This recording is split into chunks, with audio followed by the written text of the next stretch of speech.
Over 70% of the low productivity and efficiency at work is caused by communication. And sometimes 100% of the reason that people are not happy is, again, communication and their relationship at work with people that they work with. What is effective communication? And what are the 5 key areas for you to master your way of communicating effectively at work? This is what we're going to share today.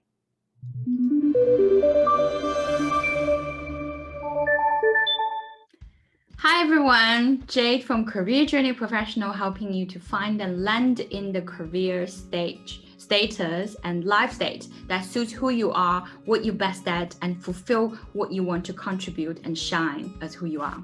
All right, so today we're talking about communication. Love this topic.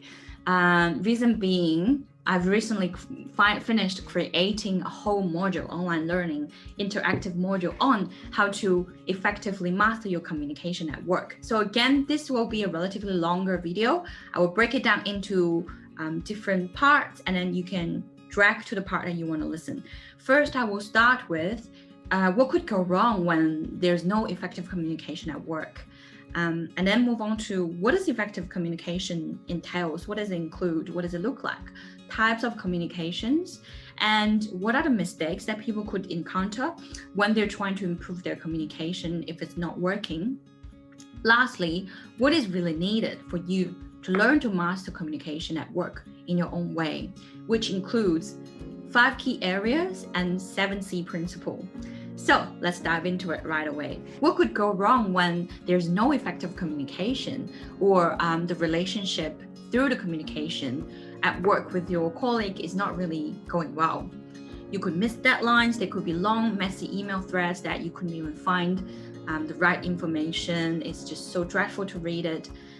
People or team could have no idea of who will be working on that, no clear definition of the work jurisdiction, and it could cause conflicts and frictions between your co-workers, your team members, you and your manager, you and your subordinates, with poorly planned projects, poorly communicated. So the project milestones are not being met. People are not happy, clients are not happy, feedback is not good, performance review not good. And also the other side of the things, like your ideas or opinions are not being heard, not being discussed enough, not being seen, not being recognized, scattered and missing file, always waiting or wasting time to get answer, or in a meeting, delayed feedback, and the list goes on, as you can see. What I've seen as in challenging moments or my clients that we are currently working on, it's always close relationship through communication at work. So I have clients who have verbally abusive managers. I have clients who have difficulty giving negative feedback to their subordinates. I have clients finding it challenging to build network, being an introvert. Or I also have clients just don't know where the bottom line is. When are they treated fair or unfair at work, as well as how to really stand up for themselves, how to really ask for what they want. So let's move on to what's effective communication. I've searched several definition of communication, and it all comes down to 3 key things. One is you're basically sharing between 2 or more person with the purpose of delivering, receiving, understanding message successfully. The 3 key components. First one is you are delivering a message or information, you're sharing that. And secondly, it's a process that you share that. So that conversation could be a one time, or it could be multiple times, it could be different platforms. And here it comes using the right way and using the right strategy. And thirdly, the third component is ultimately you're communicating with people. So the byproduct or the inevitable product of that, or improving your communication, is the relationship that's being built along that communication process. So we want to improve the communication. We need to improve all of them: the way that we share information, the process that we share information, and the relationship that we have with the people we're communicating. So what are the types of communications? There are 4 main types. First one is verbal. That's including all the conversations, interviews, calls, face-to-face. There is intrapersonal conversations, which is our internal dialogue, our conversation with ourselves. There are interpersonal relationships, including one-on-one conversations, including small groups. That could be your team meeting, that could be the board meeting, or it could be a press conference, or the biggest group, which is public. You could be presenting to the public, you could be making videos, you could be doing public speeches. These are all verbal communication. Comes with non-verbal communication as well. You may have heard of this. 70% of our communication are done by, our facial expressions, our body gestures, our postures, our voice tones. And also at work, of course, you have the third type of communication, written ones. There's letters, there's contracts, there's emails, there's memos of your meetings, there's reports. They are all written communication, as well as the last one, the most interesting one, visual communication. Nowadays, with the help with technology, we can use photographs, we can use videos, we can use the social media platforms to communicate as well. Knowing all of the different types of communication, what could be some of the common mistakes or hurdles or struggles that people have when they're trying to improve communication? Below are the things that I summarize from the clients and myself that I've seen that could be prevented, could be improved, could be really changed if you are actively trying to change your communication style. First one is being too passive, as in always waiting for the authority or people in the hierarchy to initiate.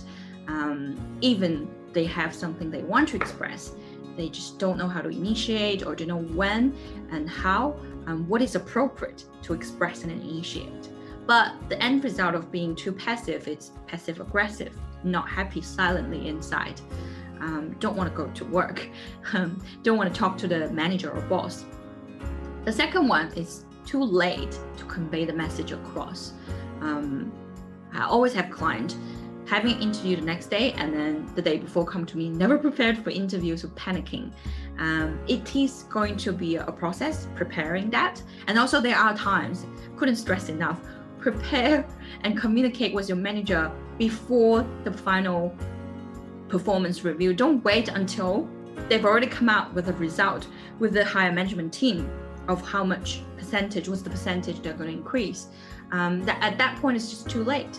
So it's always going to be a process, and you want to prepare as early as possible, or let me rephrase, you want to start practicing and stretching yourself, learning and growing on the things that matters to you in terms of communication as soon as possible, so that eventually when it comes to the most challenging situation, you can utilize the skills and your experiences.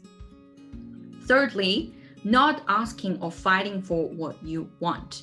One of the biggest mistakes that I learned throughout career, it's never other people's responsibility to try to understand you, to give you what you want, to make it easy for you. So it's your responsibility to really ask for it, clearly stand up for yourself for it, and sometimes fight for it.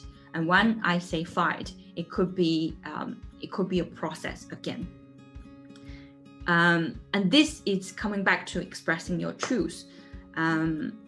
Small things can accumulate when you're not happy with this, or sometimes in a meeting, I just don't feel it was the topic of the meeting, or sometimes the internal dialogue can be, I'm not important to talk about this, or it's not the time, it's not up to me. That kind of internal dialogue will eventually, trust me, accumulate and explode.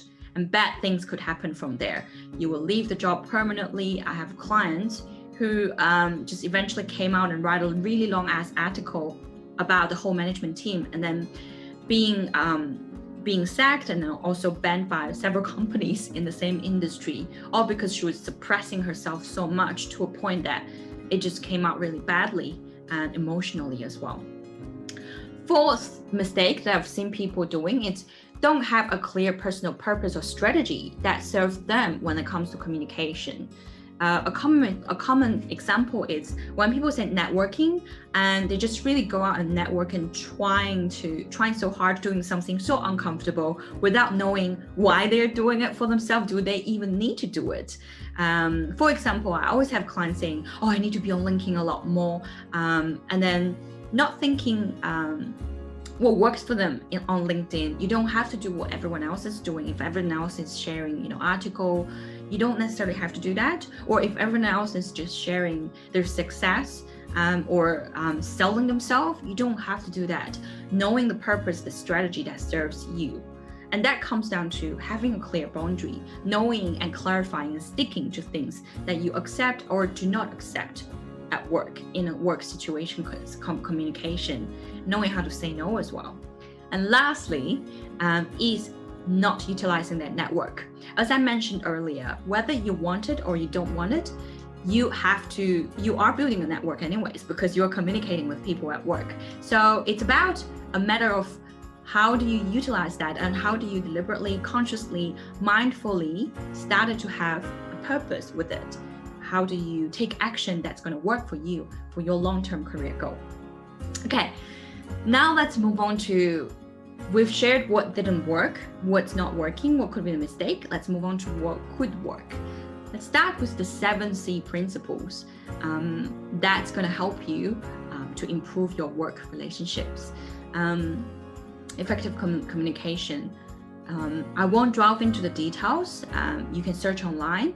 The first one is having a concrete message. Second one is keeping it coherent to previous message to your team, to your project and culture.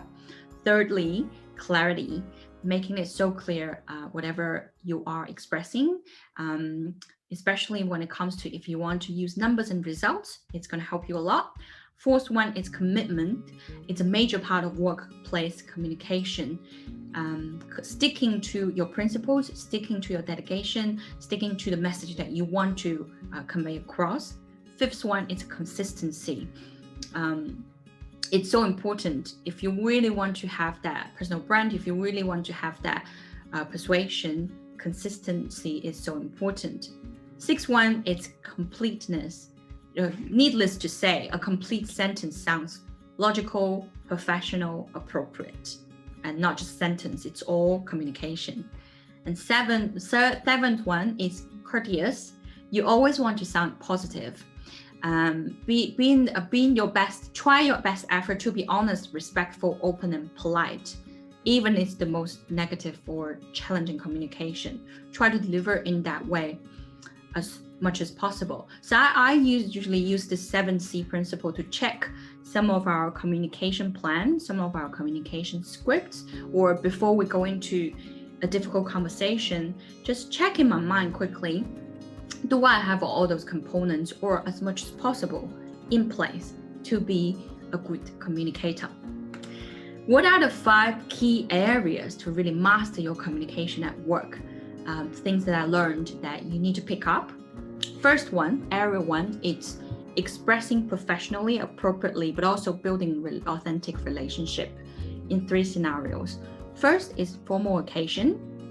What kind of question at work you should ask, you can ask. How do you do that? Even what time during the day would be a good day, a good time, a good strategy to use. Building relationship and expressing in social occasions. I actually created a build report checklist and sample scripts to strengthen personal connections, make it easier, lighter, and more pleasant to build relationship in social occasions. And expressing and building relationship in small talks. One of the most challenging and most frequently asked questions from clients.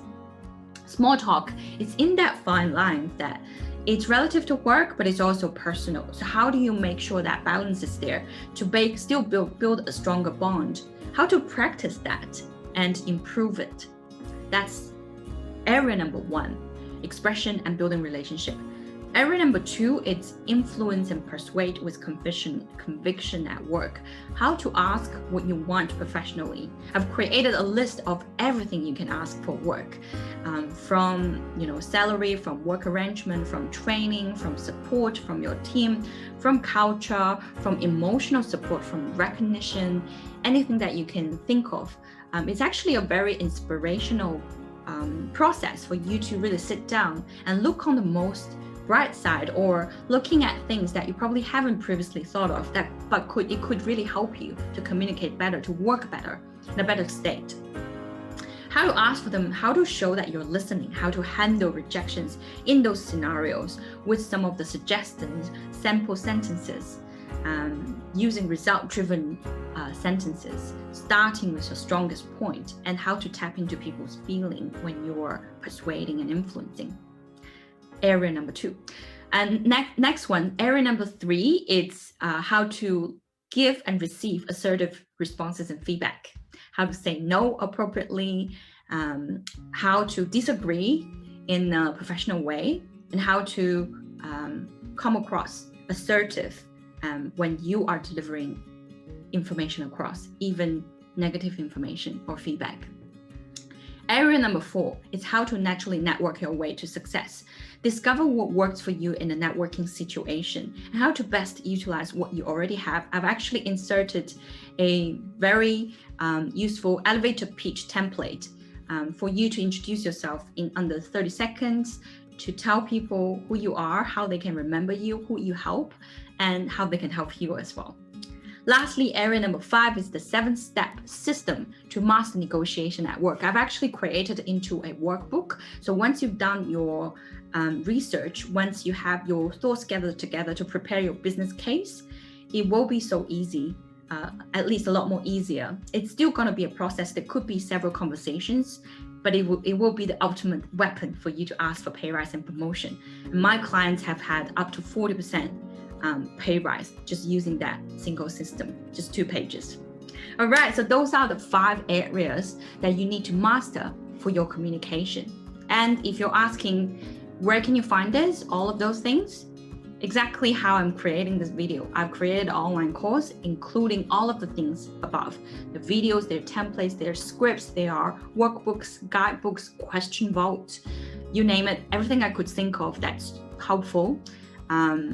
I love to go back to it myself sometimes to look at it, to help my communication.